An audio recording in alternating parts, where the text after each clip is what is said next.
We're live. Hello, and welcome to the second edition of the second season of In the Waterweeds. That's Normal's Outlander book, boozy book club, hang Outlander like hybrid, which is basically just a read along. It's a book club. This time it's on Drums of Autumn. This is the second time we've met about Drums of Autumn. We're doing parts 4 and 5. If you have your book out, that's like chapters 10 to 16. It's the introduction of River Run and Jocasta and just kind of the wilds of the South where Jamie and Claire are. And we're excited to talk about it. Tonight, it's just two of us. It's me, Beth. Hello. Amy, say hello and spend as much time as you want introducing yourself and talking about why you're here tonight, because it's just us. Well, Beth has already given us one Outlander. And just Beth's drinking. Is it Joe? I always called her Jocasta. Is it Jocasta? I don't know. I don't know either. I guess we'll find out. I basically said in my mind every Outlander name incorrect since I started reading these books, so I would not be surprised if I'm wrong. I want to say that I think I've heard Diana call her Jocasta in interviews before. Like she has this very lengthy talk where she goes into how her process works for writing. And I watched it a long time ago when I first started reading the books. And she talks about like this craggy hand reaching for a crystal goblet. And there's whiskey in the goblet. And then she sees the sun hitting the glass. And she talks about like how she kind of comes up with this little vignette. And then as she realizes whose hand it is, she realizes it's Jocasta Cameron's hand, like reaching for a goblet of whiskey. All right. And that's kind of imprinted on my brain, like how she comes up with how she writes. And Yep. I want to say if she had said Jocasta, it would have stuck in my brain because it would have been opposite of what I usually say. But you might be right. I don't know. I never listened to I'm sure back in the day, she was Jocasta. If she were in River Run now, she'd be Jocasta. I'm going to Bojangles to get my Chick-fil-A. Right. Can somebody drive me? Because I can't see shit. Yeah, I think it's one of those things like are we Southern or are we still fully invested in, whatever their real accents are supposed to be or whatever. I cannot type onto Twitter and talk at the same time. So let me update that we're live and then I'm not going to type again. So sorry, guys. All right. So when you read, for example, a Regency romance, do you hear accents in your mind or do they just sound like you? They don't. Are you having like a George Costanza moment where you're just like, what is risk? No. They never sound like me because I think I'm too Southern to imagine that they're speaking like that. But when I can read an accent, like a lot of times when Jamie's accent is spelled out in however he's saying, then my mind like goes back and rereads a little bit back and hears it. Other than that, they just heard like generically American, I think. Yeah, for sure. Yeah. Everyone sounds like they're from Maryland. Maybe. I don't know if I know a Maryland accent, but there isn't one. Except it's kind of nasally, I think. Non-regional specific American, probably, in my head. And then I think also I love it when an accent is a little spelled out because I enjoy kind of reading into a character a little bit deeper than that. Sarah McLean's most recent one, I think the guys are from Covent Garden and a lot of their words are spelled out in their accent. And I enjoyed that because it put them up a little bit differently than like her regular like dukes and, viscounts and all that kind of stuff. So it felt a little bit, you could tell they were a little naughtier because occasionally their words were. Like Derek Craven is in his book where she like, you just know he's dirty by the way he talks. Yeah. Actually, one of my favorite parts of what we read, Diana writes out how Jamie would say it, which is when she hit him in the head with the fish. Yes. And she's like, Mahid! Yeah, I loved him too. If we're going to talk about accents, there's a slave in this one who has a very distinct Scottish accent, and young Ian looks at him and is like, what? I don't understand who you are, where you're from, or what's going on. He just gives him this like super confused look. And then someone explains he was born here, but his master must be from Aberdeen. Like his accent is, he's the one who keeps calling him the bloody Navy or whatever. And I just love the way his accent is spelled out. I don't enjoy slave accents spelled out when it's a white author. Yeah. I mean, I can read, Beloved and Zora Neale Hurston and read all of that dialect speak and be fully immersed in the world, and it doesn't bother me at all. But when I read slave jargon or slave dialects written out in these books and other books that are written by white authors, I feel a little icky. But I understand why it's there. I think it needs to be there. I just don't love it. What do y'all think about that? How did you feel about reading Huckleberry Finn in middle school? My feelings. Had to basically read it aloud to yourself to figure out what the hell he was saying. Yeah, and I think my feelings in middle school were very different than they are now. I don't think I had any feelings about it one way or the other. I'm sure most of my middle school feelings growing up in South Carolina were problematic. I'm sure mine were. Yeah, I'm sure mine were like, this has a dirty word in it. Like it was more like that than it was anything else. They said pussy willow. Yeah. I just gave my daughter, her history class this year is like 1815 to the present in U.S. history, which is such a problematic time. I mean, at least when she's doing the explorers and stuff like that, there's like, I don't know, adventure and things. This is just nothing but problematic. And I wanted her to read just different books from different perspectives. So she started out with like Soft Rain, which is like a Native American book. And then I wanted her to read like a modern Indian novel. The Absolutely True Story of a Part-Time Indian by Sherman Alexie. Because it's like a Newbery Award winner and it's on like a ton of book lists. But now he's problematic. I know. Stop touching women. I know. But that book has every word in it. And Emerson was like, Mom, they say pussy in this book. And I was like, what? She was like, they say faggot in this book. And I was like, what? And I was like, well, just keep reading, you'll be fine. Yeah. Like, it's there. It's fine. But I was still kind of like, oh, she's a 6th grader, not an 11th grader. Maybe it was a little earlier to let her read that one. But it was Emerson. It wasn't Ella. Yeah. Yeah, it's Emerson. I don't care. This is not, anyway, Sherman Alexie, his last book that he wrote about the death of his mother and how he dealt with it, it devastated me. It was so perfect. And he encapsulated so well for me of like what it feels like to kind of give up your religion, but also be like, I could be wrong. I'm cool with that. I don't care. Don't bother me about it. Like the way he wrote it, I should just make a photocopy and send that to my mother. But then, of course, he comes out as, one of these men who can't figure out how to keep their hands to themselves. And it's just devastating. Yeah. Why can't men be decent? I don't understand. Why can't the men we know, like, it's like, be like the men I know in real life that are totally decent and totally cool. Like, why are all these? Yeah. Anyway. So let's get into it a little bit, get in the Waterweeds a bit. There was not very much Waterweed action in this section, for which I was quite surprised. I kept expecting them at different times to go off and do it, and they didn't. Even when they humped, it was kind of like, oh, I woke up and I have a bite mark. So I'm assuming we knocked the boots. That seems a little problematic too.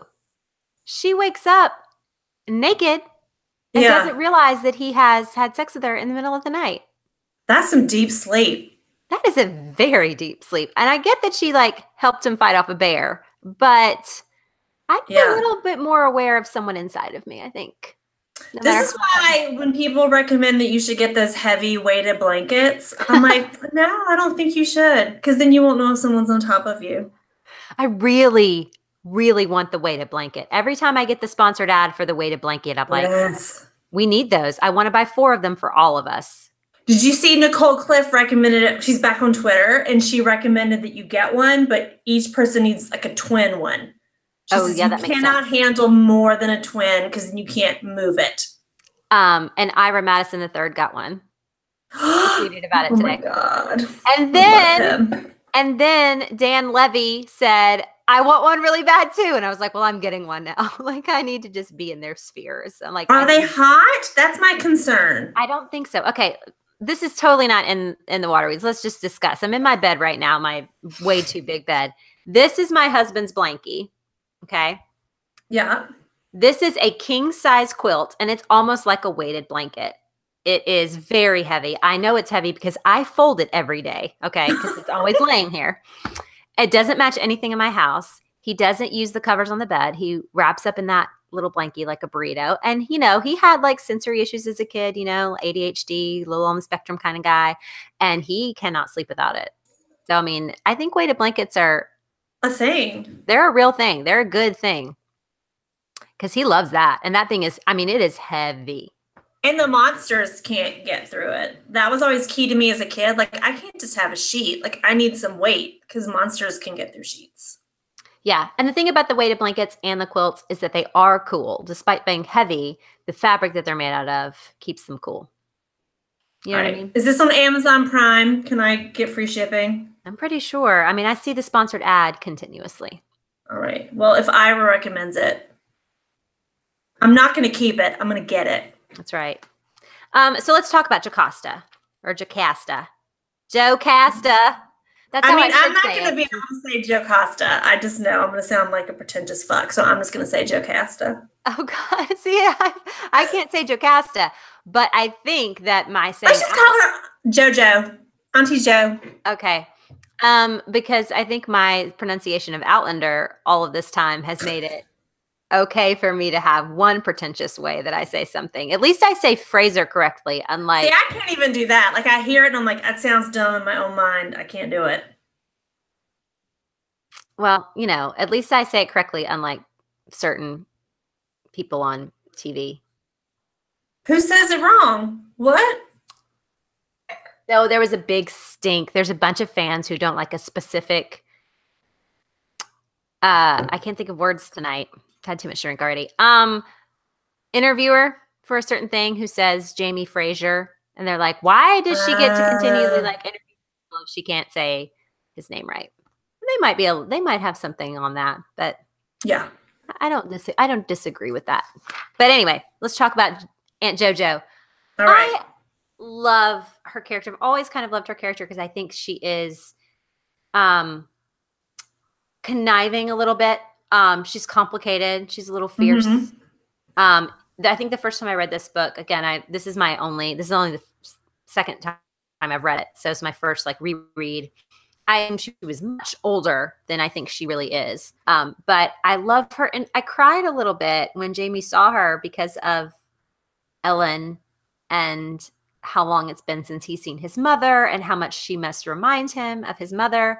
And, just having that closeness, the sister of your mom, you know, is such a, I'm close with my sister, and I don't know how my girls feel about my sister, but my aunts, my mom's 2 sisters are just, I think the world of them. Yeah. I just think they're just the coolest. And, I can tell how much they care about my mom and vice versa. And I just think that's such an important relationship. And I just cried a little bit when he saw her. Oh, you made that. So this is, so Ruby and I watched To All the Boys I've Loved Before this weekend, which she loved. But Ruby is 9 and my stepkids are way older. And so she said to me at the end of it, she said, this movie makes me wish that I had sisters that were way closer in age to me. And I was just like, oh, so now that you say that, I'm just like, yeah, there's something about a sisterly relationship. But also, I love that if you're ever feeling kind of lost, as Jamie and Claire clearly are, they're in this new continent, basically, without anyone or anything, and then to have family, like how nice that is. Yes. Especially for somebody like Jamie, who's always kind of looking for home. It's lovely. Yeah, and it's so important. I mean, my husband and I say this all the time, like there are times when things happen in your life where it's only family who's actually going to like save your shit. Like that's the only people. I mean, you can have, I mean, and that's not the case for everybody. At least in our case, we're kind of like, we can ignore our family for a really long time and only hang out with the people that we know. But then like, I need somebody to watch my dogs for 2 weeks. And like the only people that are going to do that are my in-laws. I mean, that's it. I can't go pay $200 to have somebody watch my dogs for 2 weeks, but I can send them to my in-laws for free. Mm-hmm. I mean, that's like a stupid analogy compared to like Jamie's whole life. Totally agree. I mean, I don't have family near me, so it's like I've developed friends that are like my family, and the lady who watches my dog and my kid, she calls her Auntie Karen. She's not related to us at all. So yeah. I would watch Hazel any day. I don't know if you would feel that way after one night. Okay. You have to get up at 4:30 in the morning and let Hazel out, or she'll poop in her crate. Oh, yeah. All right. Well, Hazel, you need to sort your shit. Yeah, it's awful. One thing that I do love about Jocasta, and I didn't realize that I felt this way until I read again, is I thought she was a little conniving and manipulative the first time I read it. And in this one, Claire kind of gives her Jocasta's not giving up her agency in her situation. She is now a widowed woman of property and has no two bones about it, is not giving up like the power and control over what she has and what she's rightfully earned. And I love that about her. And at the same time, Claire's kind of like, well, she's not going to let Jamie just do what he wants, stupid cow. And you want to be like, well, Claire, would you do, wouldn't you do the same thing in the situation? Like, shouldn't you be happy that she's wanting to take care of what she's earned? I don't know. Yeah, I don't like Claire in this section of the book very much. Mostly, I think of what you kind of describe and who seems off-putting to her. I would be so gravitating towards those people. Like Philip Wiley, like to me, he seems like a delight. And she's just like, get away from me or come sit next to me so I can stab you with the fork. I'm like, you're in this boring ass house. You don't have TV. You probably can't even see because, there's candlelight. It's hard to read. You don't do needlepoint. What are you doing at night? Like, have some fun.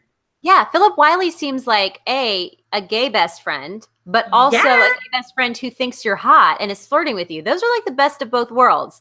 The dude that's hot, thinks you're hot and flirting with you, and the one who's like sassy gay friend. That's a good time.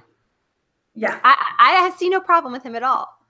She's like chatting up Herbert's husband or whatever his name is. I'm like, well, he's going to be super boring. Go back to Philip Wiley and find out why he's got this star-shaped thing on his face. Yeah, the thee and the thou. And then the way that she is super judgy of Pollyanna, of like, I'm not in her situation because my connection, is so much deeper than just accepting a man to save me. And I was like, I'm pretty sure that's how you ended up in the situation that you're in. So exactly what happened. Yeah. I was worried when I got to the Pollyann section because I remembered very little about what the actual details were of her situation, but I remembered them finding the slave that had run away and trying to get her to safety. I didn't remember that Myers was leading them to the Indian Territory. I didn't remember any of that. And I didn't remember what she looked like. But just the fact that she's fairly... if you hear squeaking, it's Bob playing with a toy. Okay. Sorry. It's fine. I forgot that she's nonverbal and kind of impotent in the situation. Like, I knew she was impotent, but like, I didn't realize like she was really like, couldn't even talk to them. And I was really worried about Diana's like depiction of her, but I was strangely at ease this time reading it. I think that Pollyann's fear of horses is perfectly normal and didn't bother me one bit. If she was writing a story with me in it, that's how I'd be acting about being on a horse by myself. Yep.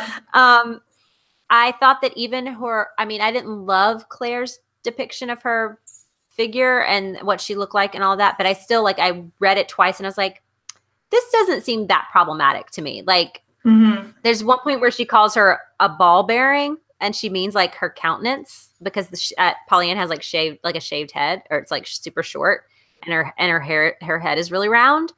And she's like talking about how she doesn't have any expression on her face. And she's like, oh, she could be a ball bearing for all the emotion she's showing. And I was like, I don't know if you should be like referring to her as a ball bearing. But like, other than that, it didn't bother me. And like, that was kind of refreshing because usually the racial undertones that are written in the book really hit me in between the shoulder blades and make me uncomfortable. I am going to disagree with you a little bit. Okay. Maybe it's because I saw that horribly racist political cartoon out of Australia today about Serena Williams and the way that she was physically depicted, and that way that Black women have been depicted as round, bigger, like almost like snowmen-like, these round heads on top of round bulbous bodies, big boobies. I feel like the way that she described her is, did you see the Pope thing that Jude Law was on HBO? I saw one of the priests is obsessed with this famous statue. And I'm totally blanking on where it came from, but it's kind of an African woman, and it's just kind of the way that she's depicted as. I think it's kind of like a fertility goddess. Right. Well, the round head, the round body, the big titties, kind of thing. And but also I totally just skimmed through this part today. This is my third reading, so I'm allowed to skim. Yeah. I read through that today, but so the physical description, because I'm skimming through it, it doesn't bother me so much. I did kind of like, again, what you said about Jocasta, the same thing about Pollyanna, is that like they have to survive and they will do what it takes to survive. But I feel like the way that she described the chemistry connection between Myers and Pollyanna is like, it almost was like electricity. I kind of like appreciated it more that she was just like, oh, it's on. We're going to do it. And like everyone knew. And I love how Claire was like, are you going to stop this, to Jamie? And he was like, why? Just don't abuse this woman. But everyone here, at this point, she's kind of free. I mean, not that she has full agency, but it almost seemed like she kind of decided like, this is what I want. And yeah, I mean, it's a double-edged sword in that, and Claire says this, it's in the novel where she says our situations are the same, except she didn't choose to be here. Yeah. So she's making the choice to offer herself up to Myers, and obviously her, her reasons for that are problematic, and probably there's a myriad of them, right? I mean, doing that is going to keep him happy for a short amount of time or whatever, but it could be that she just wants him, so it's probably a mix of both of those things. So there's the mix of her own personal desire versus, and that we're guessing at. And she's been on the horse all day. Right. Yeah. I mean, I had to laugh when Myers said to Jamie, well, in this culture, there's no such thing as rape. Like, women choose their partner. And it was just like, oh, so it did exist back in the day. Like, for all of these women that are just like, that's just how it was back then. Every woman was raped. And that's why we have to have it as a plot device at every other potential turn. And I was like, oh, unless we don't. Yeah, unless there were like more sophisticated civilizations that maybe didn't have land ownership, but they also didn't have people ownership. So, yeah, it's exactly right. And I think that that's actually, I mean, not every like native tribe was matriarchal, but the majority of them were. And so, yeah, it didn't, I mean, it was far more free. They also had several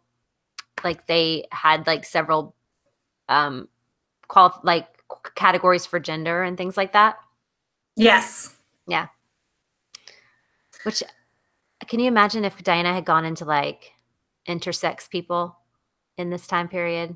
Like, can we all be thankful that that's not something that we have to Only find because out? she would go on for like 50 pages. I mean, Yeah. I feel like we're trying to be positive, but like the elephant in the room to me is that I've read like sections 4 and 5, and I'm like, nothing happened. I know. Okay, we can discuss this really because okay.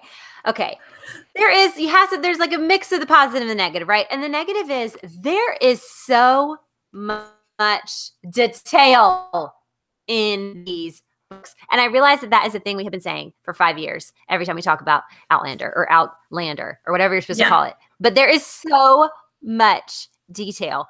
Things that absolutely 100% do not matter. She goes on for 2 paragraphs about her hair before she walks into River Run. Yeah. And then Jamie's hair. And then Ian's hair. And then what Fergus is wearing. Why? Why? Yeah.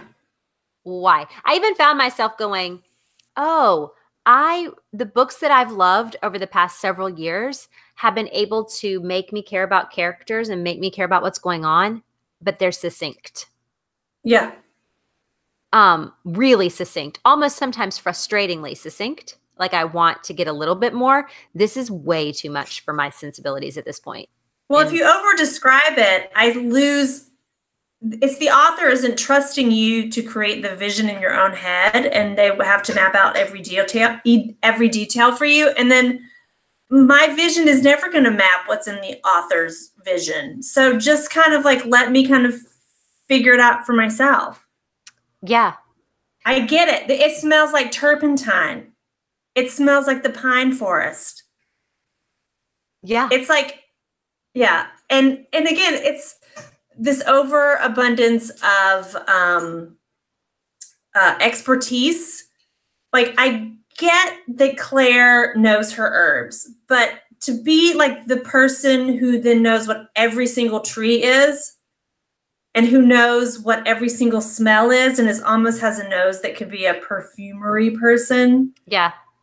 Like you can smell rum from like 2 miles away. You know, It's also things like the cross hatching on the trees that they use to like get the sap out or whatever. And Jocasta goes into this long, or not, it's not that long, but she's like explaining what's happening on the tree. And I'm just like, I don't care. Like I don't care. It could just be that they're harvesting sap. I don't need any of that information. And why is there like a different person is dying or in mortal peril at every turn? How many people had died before Jamie and Claire had appeared at River Run in the past 6 months? Yeah, But since they've been there, 3 people? This is the problem of when Claire shows up back in Voyager. Jamie had been living her life, but the second that she shows up, oh my gosh, we got to stuff a body in a barrel, and the whole facility is going to burn down, and we got to scram. Yeah. So yeah, there's someone that's murdered. There's an abortion gone bad. Yes.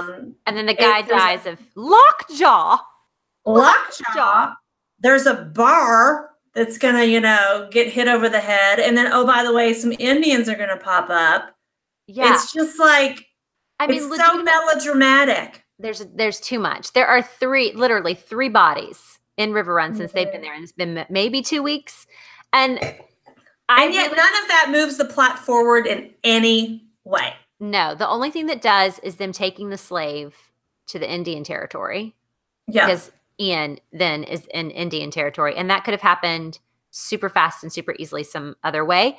But even like the conversation, some of it doesn't bother me as bad. Like there's some things that when she goes into long stuff about it, like the surgery on Myers, I don't really need to read about hernia surgery. I don't care at all, but I'm like grotesquely fascinated with all that Claire is feeling and like the way her surgeon brain works. Like I actually enjoyed that part because she's talking about like how her mind and body are kind of separate and she can be at one with this guy's body. And I'm kind of grotesquely fascinated by that.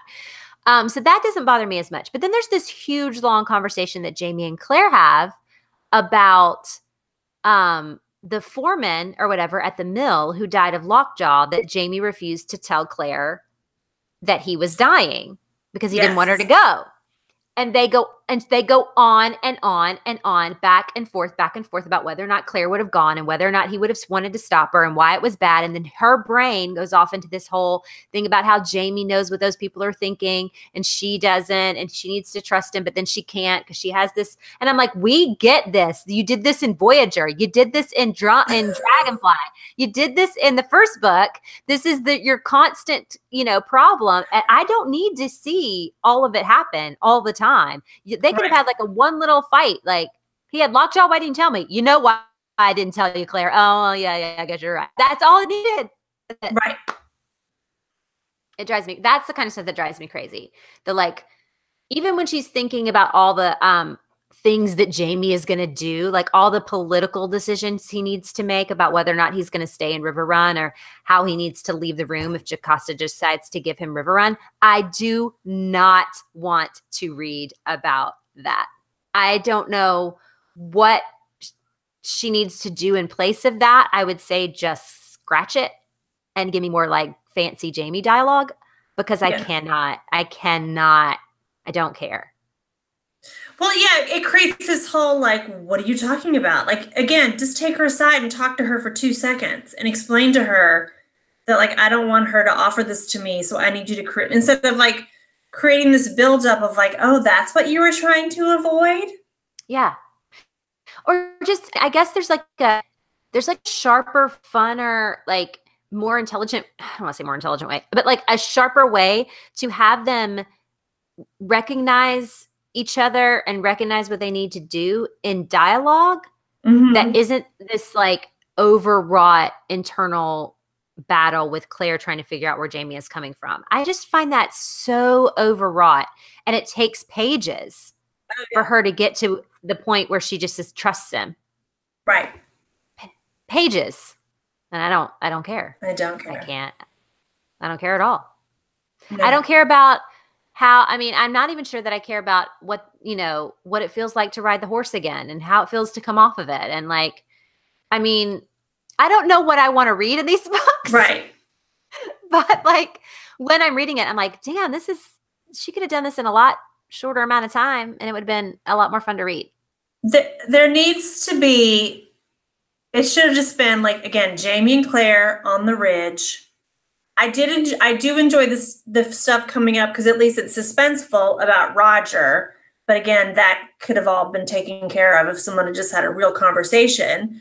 And then the house burning down, and then them shooting Archbug or Archbug's wife, like that, like the things that stand out to me is like being really suspenseful, or like one thing per book, 4,000 pages to get to those things. Yes. And then I think about the things that I really, really remember. Like, what is it that stuck with me when I read Drums the first time? The buckskins, when she puts on the trousers for the first time. And he's like, I can see your butt and your cleft. And the cleft in between. I have full recollection of that scene. That scene is half a page. That's it. And I had full recollection of that scene. I knew that it had happened. I knew the slave or not the slave, but the girl that's dying. And like when she figures out what happens, like as she in the dark, they're both trying to, Jamie's holding the hand and she's feeling under the girl's skirts and she feels what's happened and the drip of that death. I remembered that scene. That scene is not that long. And is well written in that Claire's terrified, Jamie's terrified, and there's this dead person. They can't figure out what's happened to her in the dark. That's like an interesting, well, kind of wrought scene. But then there's like 5 pages of cleaning the corpse. Really, honestly, they go clean that corpse for 5 pages and try to figure out what to do. And it's just like, they go back to River Run and talk to Jocasta about it. And she's already sent Duncan out to go find the slave. And then he runs to the town to find, and I'm like, I didn't remember any of this part because it is so much. It's so much. So I remember the pants. I didn't even remember the bear. Everybody's always talking about the bear, like it was coming up, and I was like, when was there a bear fight? Like that, I know. Oh yeah, recollection of it. rereading it when she said, "Is there someone behind me?" I thought it was the Indians. Yes, me The too. I was like, "Oh, this is the bear." I don't remember what book that happened in. I knew that there was a bear attack at some point. I thought it was going to be way later. And I I feel had like I only remember it because the I feel weird saying the Indians, the Native Americans, the folks, they gave her that nickname what? eventually about like the lady who hits the bear with the fish. See, I didn't remember that at all. Yeah. I had no recollection of that. I think I've completely made that up. I mean, they might. The Twitter can tell me. I don't know. But it just didn't stick with me. It didn't. I mean, it just didn't. Jamie's really great lines stick with me, and his funny bits tend to stick with me, and certain things. But like, yeah, there's so much that's just compounded in this section with just a lot of like, a lot of clear thinking. A lot of clear thinking, and then a lot of characters that that she brings in as window dressing isn't the right word, but that are kind of superfluous, don't really matter to the plot. You don't really get to know them as characters. But then in the reread, they come off as more interesting about what's happening. Because, Jamie and Claire, like, we've had our climax with them. They found each other. That's fantastic. Oh, right. Send me off into the woods with the dude with the ball hernia and Pollyann. I want to see what they got up going on. I think that's interesting. Yeah, I mean, kind of. Yeah, I'm kind of like that too. I'm kind of like, well, where are they? What are they going to do? Like, and you do kind of like get there. They're over grunting in the bushes, and I'm like, well, okay. I want to be from her point of view. Yeah, what's Ian doing? Like, what's going on tonight? Yeah. And it's not about being titillated. I'm not like super titillated with these books, but like I am kind of, maybe I know where Jamie and Claire are going to go, and so I want to be surprised. And that's how I kind of feel when I watch the show. Is that I don't want to see kind of what I'm expecting to see. I want to see something new, which brings me to another point that I wanted to talk about. All right. Their plan, Jamie's situation with River Run.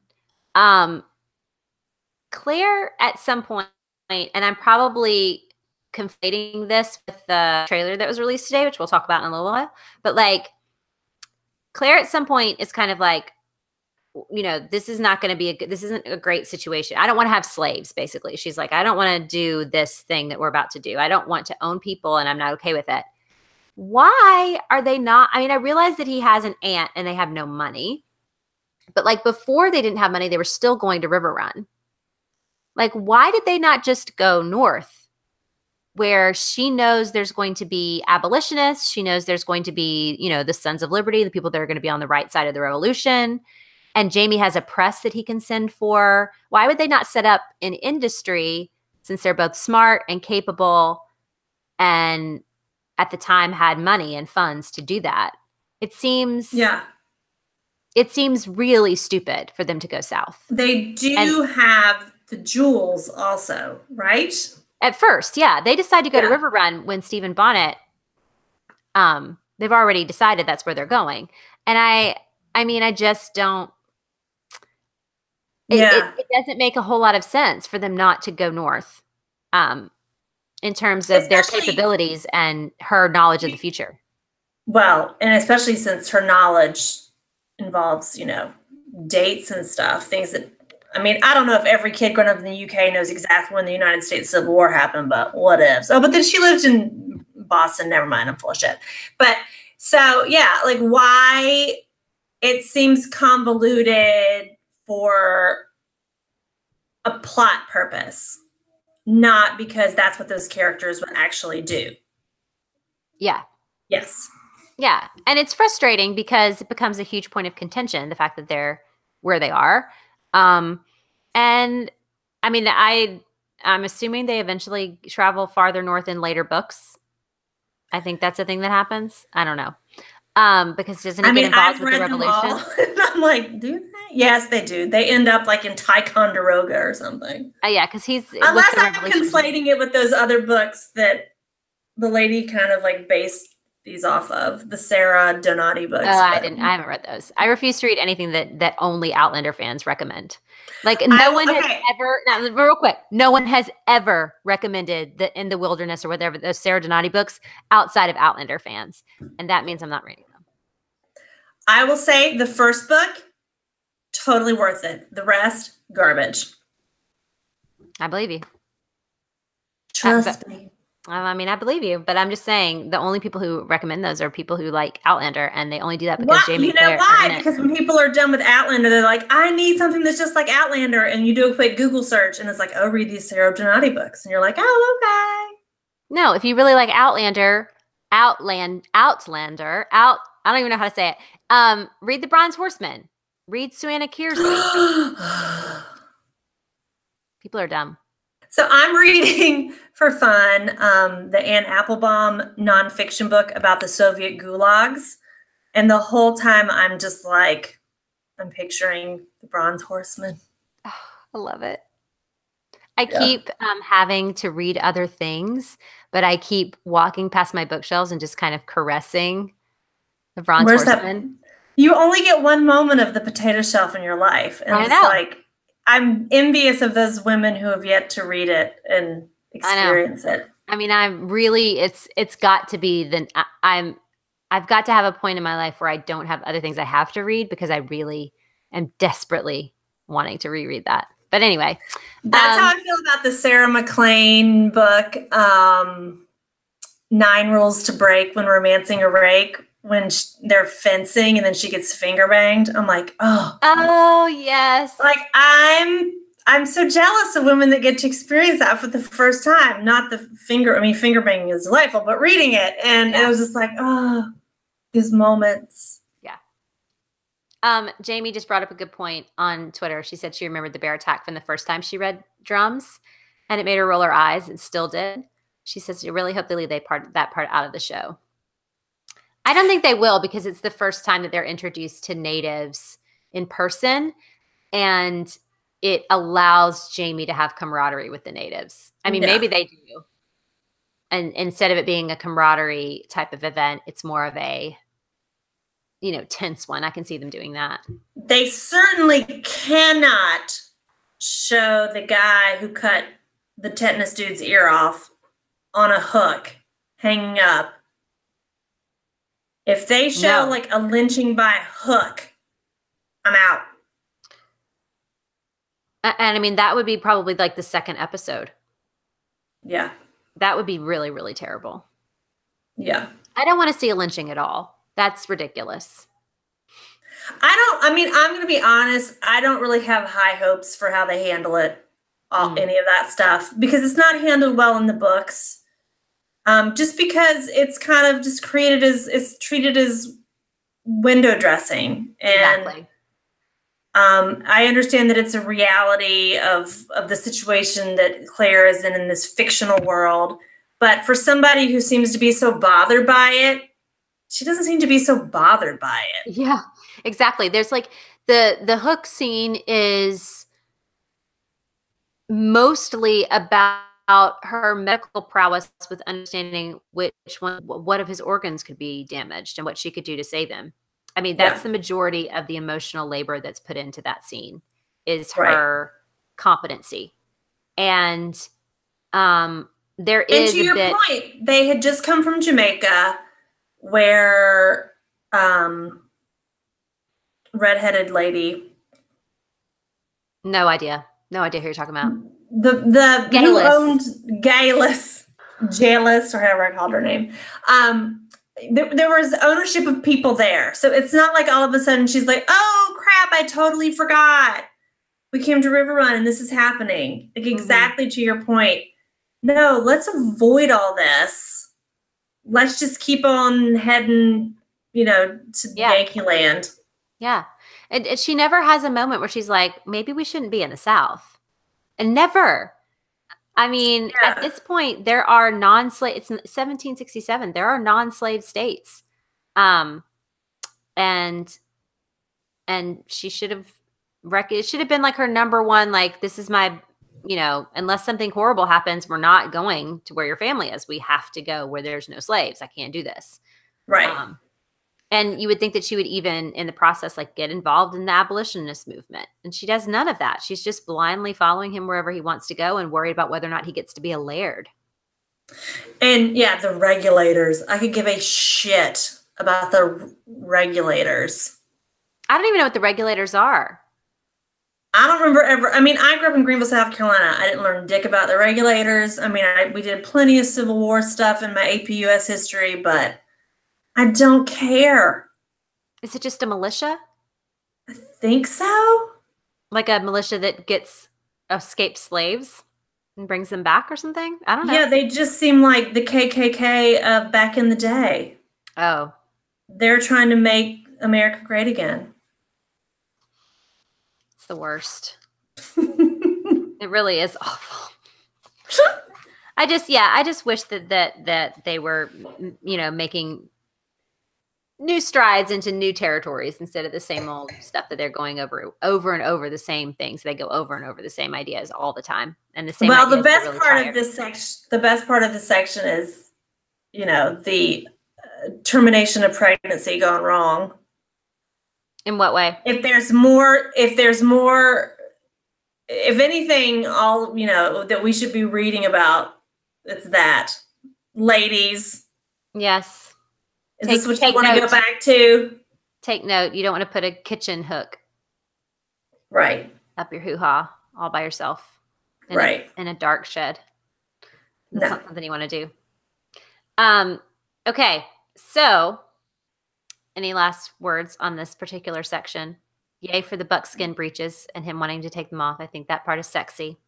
I don't think it's sexy for her to wake up and have a bite mark on her shoulder and like have him on her all night and her not remember. I don't really love that part, but it's good to know if you get in a fight with the bear, they'll pee on you. I felt like the bear peed on her like just because she was there, and then she freaked out and then it attacked. I couldn't figure out what was going on. Yeah, that whole scene she doesn't write action that great. I couldn't figure out who was on who. Yeah. I had no idea she slapped Jamie with the fish. No, not until he said something. You hit me in the head. And then you're like, what happened? And it sounds like he's under the bear, and then his arms are around the bear's neck. And I was like, is he behind the bear? Is he strangling the bear? Is he strangling the bear with his arms, or was he under it because he was just scrabbling with the ground? Or is the bear really low down? Like, is he topping the bear? Is he bottoming the bear? It's not clear. It is not clear. And that's not a reading comprehension problem because I got that one under control. So. I've read it 3 times and I'm unsure. Yeah. So anywho, next section that we're doing for next time is too big. I mean, it's section 6, which is very short, but section 7 is not short. So start reading now, guys. It starts out, it's through chapter 29, 17 through 29. I'm sorry that it's so long. Is this all Brianna stuff? No, Brianna is the short part. So we start back with Brianna with just, I think, maybe 1, maybe 2 chapters. 2 chapters, yeah. And then the rest of it is on the mountain. So it's a very long section. So it'll get us halfway through with drums. So 2 weeks, guys. No, is that right? I don't know. It doesn't matter. Nobody's watching. But anyway, we'll do it in the Waterweeds again. We'll let you know. So, okay, we have to talk about the trailer that came out today. I know you're all waiting for us to talk about the trailer. Let's discuss. Okay, why? Okay, yes, he has bangs throughout the trailer, which to me is like he's making a conscious choice every time his bangs get a little bit lower in his eyes. I'm going to cut these bangs back some more. He has made a conscious choice in the 1750s, 60s to have bangs. Mm-hmm. Mm-hmm. They are continuously being cut to that length. Continuously being cut. And at some point, I'm like, does Claire have access to like nice and easy? Because she looks really gray in some parts and she looks not so gray in other parts. Mm-hmm. And it makes no sense. There is zero consistency except that Jamie's hair always looks bad. It's not red enough and it's a wig. So explain to me how they didn't make it the right color. It's so much lighter than it is in the first season. And I recognize that maybe that's them thinking he needs to be aged a little bit, but that is not the way to do it. And yes, red hair gets lighter as you get older, but he's also not that old yet. And it is distractingly not right. And the bangs are not just in his eyes, they look like they've been crimped with one of the fat crimpers. Like the crimper from the 80s, there was like a setting. You could take the plates out of your crimper, and there was one setting that was like real thick and wavy. That's what they look like. They look like they were fat and wavy crimped. They are terrible. Horrible. So when dry, they'll be down to like his nose. When wet. When wet, When wet. And I'm like, no. No, he would never, no self-respecting dude would do that. And I do wonder if it's something to do with Sam. Okay, so like the last time I interviewed Sam, we talked about Botox. And he was like, I was like, Botox or just let yourself get older? And he was like, Botox. And I was like, heck yes. And he was like, yeah. Yes. And it was like a thing. I was like, oh, he gets Botox. Well, then when he was doing like the spice, that thing I didn't see. But like every time I saw the trailers, I was like, oh, he hasn't had Botox recently. His forehead's real wrinkly. But maybe he was freshly Botoxed or not freshly Botoxed. And regardless, they were like, we can't keep up with Sam's forehead, so we're going to give him bangs. Oh, they didn't have forehead wrinkle consistency. Maybe. But I don't think they're thinking that far. I don't think they're thinking about consistency in any shape or form because, like you said, Claire's hair is like gray streak, and then it's just dark with like one gray hair. Yeah. Which is it? Because she can't fix that. So they never, with their set design, their design of the characters, they never fully get me to believe that they are where they are. Now, maybe that's because there's so many other fantastic shows out there that totally nail place and time that never feels like they're on a set. Pose on FX as an example. The Americans on FX as an example. I never feel like they're on a set. I feel like I'm honestly back in the 1980s on those shows. Mm-hmm. I see this trailer and I'm just like, everything just feels a little bit too much like a set and too tidy. Like, I don't actually smell you, Stephen Bonnet. Like, I just feel like they just put some dirt on your face. And a lot of that complaint for me started when they were in Boston last season. And just everything looked like a costume party to me. It didn't look real. And a lot of that has to do with wigs. A lot of that has to do with set design. A lot of it has to do with their bullshit choice to put them in twin beds side by side, which would never, ever happen. Mm-hmm. And I just remember the first season, like I felt like they were all dirty and stinky. And I believe they were where they were. And I just like, they've kind of lost that. I'm like, is your budget gone down? Like, what's the problem? You would think it would be easier to make it look like it's from the 70s. You know what I mean? Like if you've got the costumes, just keep them ratty. You know what I mean? Instead of having her, like, don't give her the haggard wig and the dinner party wig. Like, make all of her wigs the same color and the same like length and just do them for whatever she's got going on. I mean, it's like when she's haggard, it's got more gray in it. And then when she's sitting down having dinner, it looks nice and pretty and it just doesn't make any sense. And instead of like thinking about the character and thinking about these are our character standards for Claire, you know, she has 10 gray hairs and here's where they are. And here's where the wig, you know, looks. And, you know, there's no reason for Jamie to have terrible hair. We're going to fix it this year. When did he look the best? That's what we're going to do with his hair. He looked the best in the first half of the first season. Do that. Yeah. Like, just redo that and quit doing all the other things that you're doing. And it just sucks because I think that's probably because Ron is out of it a little bit more. And I can't prove that. And I don't know if that's true or whatever, but it just feels like he's not in the day-to-day workings of what's going on. And they have lost their way a little bit with that kind of stuff. Yeah, it just doesn't feel like a rich world. And like, I'm over it. I mean, And also, there's so many other good things on TV that I need to have that suspension of disbelief about where you are. I mean, think about like the movie we've all been talking about, To All the Boys I've Loved Before. yes. Like just the effort that went into her room. Yeah. And that felt like a little girl's in a teenager's room. And I believed that that's really where she was. It didn't feel like we were playing dress up. Yeah. And then the one thing that did stick out like a sore thumb, everybody noticed and everybody wished was different, and that was how old her sister looked. Yeah, for sure. Even my kid was like, how old is that girl? Yeah, is that the mom? And it did stick out like a sore thumb. So when other things do things wrong, it is, blatantly obvious. There's also, I just watched Jack Ryan on Amazon Prime, and the romance and the chemistry between him and the girl is so bad, so bad. It makes you wish that they didn't have a romance plot in that story. And so, I mean, it's not like Outlander's the only show that's like doing things that suck, but it's so disappointing. Like that key art came out a couple of weeks ago, and we were so excited because I believed that key art. Like that promo art came out. Good. He looks amazing in that promo shot.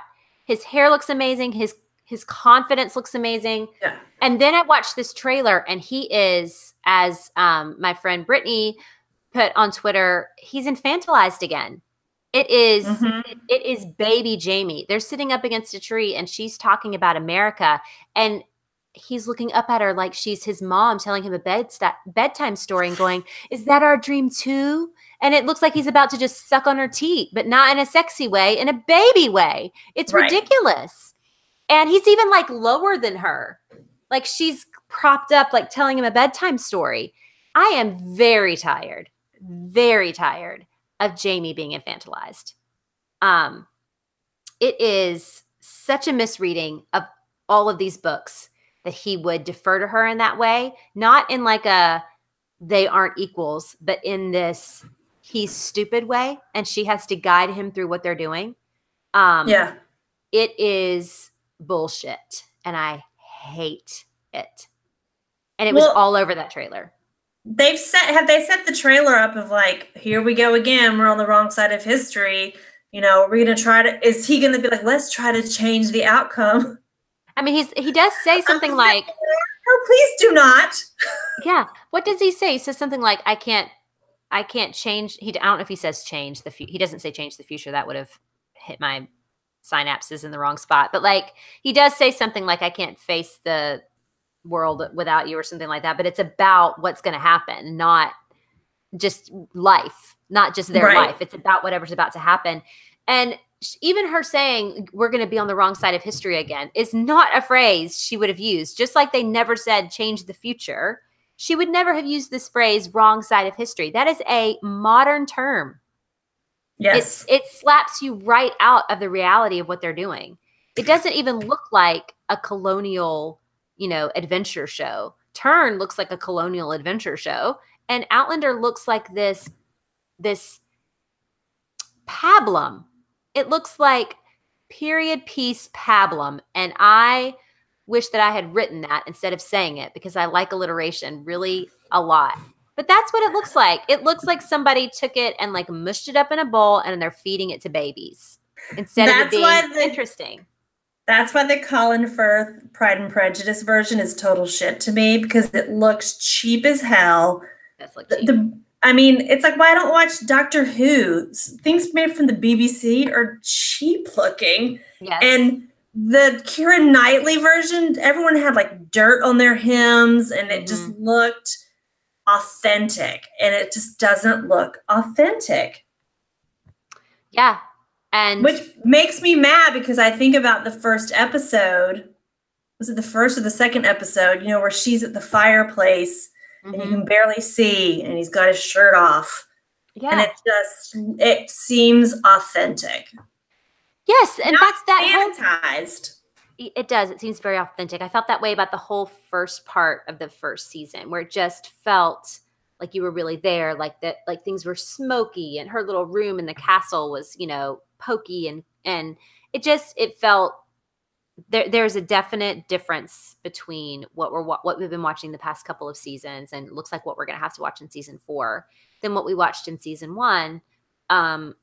And it sucks. I mean, I really want there to be, like when I'm rereading the book and I kind of want to be surprised, I want to be surprised by this in the way that they tell the story. And I'm not. Mhm. I know exactly what it's going to be like. It's going to be cheesy as hell. And they're going to make Jamie look like some kind of just this, he's almost like a buffoon who then all of a sudden does like feats of strength. Like you can see him, he's just all of a sudden He's Dudley Do Right. yeah, like he can shoot the guys, at 50 paces or whatever, and he can like push somebody up against a wall, but he can't like figure out his future without Claire. It's stupid. It's Well, so yeah, stupid. you miss competent Jamie, who you kind of always trust, like who's always listening and observing. And then Claire's always worrying in the background, at least in the books, and then Yeah, Jamie kind of always comes out on the right side. yeah. And that's, I But mean, on this, in the honestly, go ahead. no, but in the show, it's kind of like she's having to talk us to death and voice over us, and how she's explaining how she's the one who's always right. Yeah. And that's the thing that's in the book that it's one of the reasons, like we were talking about last time, where book Jamie is so fully realized. Part of that's because Claire's such a good observer of Jamie, and is constantly saying, like, she can tell when the tension is in his shoulders. She can tell when he's alert. She can tell when he's like about to strike or whatever, Mm-hmm. or when he's just like got an ear cocked to a certain conversation, even though he's talking to somebody else or whatever it is. Well, Sam as Jamie never does any of that shit. He is always just like super earnest, super into whatever is going on right in front of his face. He's never listening to something else. He's always just like, pushing through like the Kool-Aid man through a wall, or he's like, what? I mean, he's never savvy. He's always just brawn or baby. He's never Mm-hmm. brains. And that really, really sucks, because the brains of Jamie, the inner workings of the things that are constantly going on, is what makes all of the other stuff about Jamie worthwhile. Otherwise, he's just Myers, or he's just, some other guy from the novels otherwise he's Stephen Bonnet, right? Like he talks about how he's just so much like, he could be Stephen Bonnet. There's not much different between them. They're both violent or whatever. And she's like, no, you're not like him. And he's like, are you sure? And when he doesn't have the capacity to be savvy and strong at the same time, then yeah, he is Stephen Bonnet. He's just brute. It sucks. So I wasn't happy with the trailer. It didn't give me flutters. It made me sad. Sorry, hey boyfriend. But Um, anyway, we yeah. want to know what you guys think about the trailer. It's not just about us chatting about it. We want to know what you thought. I mean, I think a lot of people really loved it. There were a lot of people that were like, we're going to watch it a million times. In the hopes that they're going to recast Brianna. Oh shit, they haven't. Yeah, and they gave away Brianna coming back through the stones. That's the last thing. So there was a little bit of controversy over Tobias's voice at the end. I'm sure that's just him talking to somebody about the whole grave thing. Yeah, I don't think that he is in the show. He might be, no. But I have a feeling it's just voiceover work. Maybe not. But I don't think he's going to be in it a lot for people that are worried about it, that don't like Tobias. Although we all know. I don't like him. We all know, though, however, he elevates the scenes that he is in. Yes, I actually did like him in The Terror. Okay. I didn't like his character, but I liked him as an actor. How can you not like him? He's so good. He's so good at what he does. Because he's made googly eyes at you in person. We have had a very nice conversation. It's like why I love Kevin Anderson, the tennis player. Like, probably if I hadn't met him in person and he said hi to me and was all nice, I'd be like, but we had this thing. And now I'm just like, hey.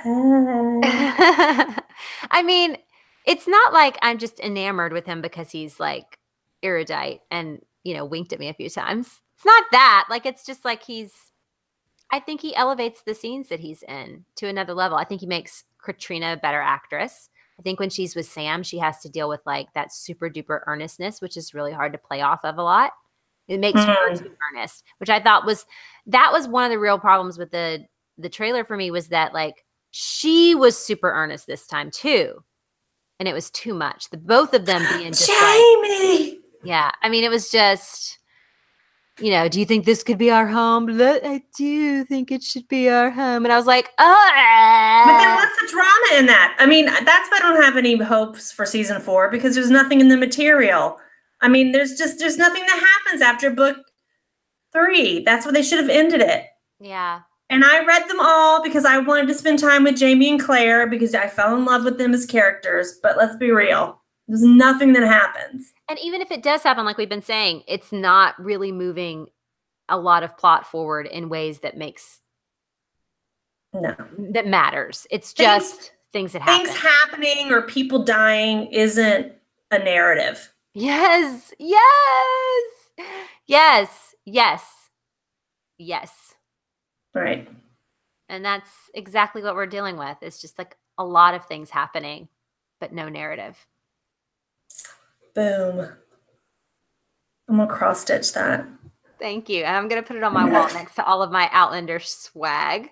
I'm just kidding. I don't have Outlander swag. Over there, it's all Yuri on Ice, check please, Saga novels, some Twilight and Star Wars, and like one Outlander thing. I took my kid to, what's that store? Hot Topic.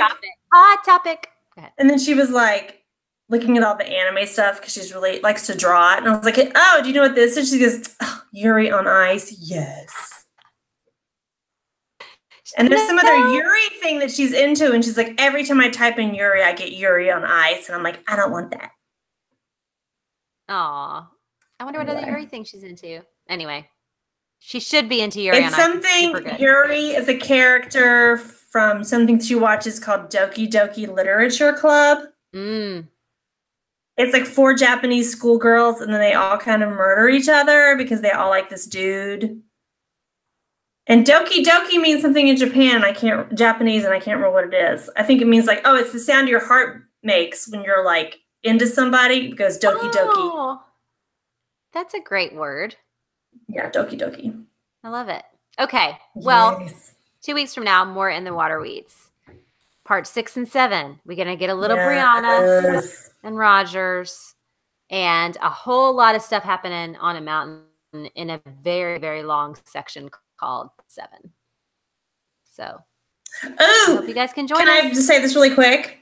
Georgia Film Site said, I got excited while watching the trailer because it looks like they are not going to use rape as a plot device for season 4. It is used too often as a plot device in movies and TV shows. Amen, sister friend. If that is what you got out of the trailer, then I love the trailer.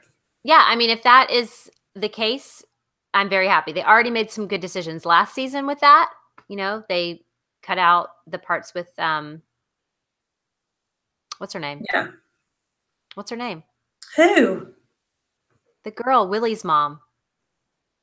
Oh, that was hot. What's her name? Oh, damn. What's wrong with me? Why can't I think of her name? I want to say Georgiana, and that's not it at all. That's not it. It isn't. I know. It? No, that's Darcy's sister's name. You're right. Georgina. Wait, is it Georgiana or Georgina? It's Georgiana. Okay. Goodness gracious. Anyway, the girl that Jamie sleeps with. Yes. Voyager, whose name I can't remember. Was the hottest sex scene of the entire season. It was the hottest sex scene of that season, and thankfully, someone tweet us what the name of that. It will be done by then because this is a lag. But like, it didn't include the rape part of that. You're right. The disputed, alleged rape part of that scene that other people think is not rape. Geneva, thank you, Dee. Golly, we suck. Geneva, y'all are the best. Love y'all. Thank you. Anyway, that's Georgiana. It's in my head. It's close. I've been calling her Georgina. Now I feel like an idiot when I read Pride and Prejudice. You're like the way my daughter does that. She doesn't read names at all. She doesn't take the time to read a name. Like whatever it is, the first time she like barely skims over it, it's stuck in her head forever. That way. Oh, for sure. Then I just can't even. Yeah. then you can't ever think of anything else. That's what it is. It was like Gayless was like Jehalis to me, and then she was always that. Yeah. But anyway, so yes, I Yes. think they've made some good choices with that particular thing, but it took them like 2 seasons to get that through their Of head. everyone screaming. Maybe the Me Too movement kind of spurred them Maybe. along. I mean, honestly, I think it was like people like us just being like in Dragonfly, how many people are going to get raped in this particular season? Like, we don't need to see it anymore. Like, do we need to see Mary? What's her name? We need to see what happened to Fergus. Like, do you guys have any other choices you could possibly make? Yes. I want to see Brianna do it with a pirate, out of revenge, hate fucking whatever. It can totally work. She doesn't have to be raped. She's mad at Roger. She's already lost her virginity. I'll show you. Yeah, Let's that'd be much better. Poker for my mama's ring. It would be great. Although I don't remember that scene, so I don't really fully know what you're talking about. Rosie remembered it because she recognized that he had an uncircumcised penis. And it was the first time that anyone had noticed if anybody was cut or not. And it seems so out of place. Wouldn't they all be uncircumcised? They would all, but I think because you're from Brianna's point of view, but also wouldn't Roger have been uncircumcised? That's what I'm saying. Like, I feel like none of the men. It was weird. And it was like the way it was written, it was like you were supposed to think he was extra dirty because he was uncircumcised. It came off across, it was weird. I would think that them encountering a circumcised penis would be more weird. Except for Claire, because she worked in the medical field in the 60s in the United States. But I feel like even when she was an army nurse, and a circumcised penis in England would have been weird. Yeah. So, I mean, obviously Jamie's not circumcised. No. None of them would be. Dick is dick. Who cares? I like it uncircumcised. I like it. If I like you, I like your dick. Yeah. Anywho. Especially Beto O'Rourke. Let's go, Beto! Also, Phil Bredesen, Tennesseans. Come on now. I mean, I don't know if he has, I don't know anything about like.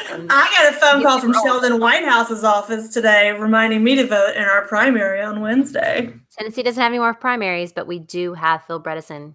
All right. Vote for him. Okay, guys. We're stopping this in the Waterweeds. Before we objectify any more liberal Democrats we want everyone to vote for. We will see you guys in 2 weeks for part 6 and 7. Thank you for joining us tonight. Those of you that did, love all of you. You're very precious to us, as are Jamie and Claire when they're done correctly. Good night.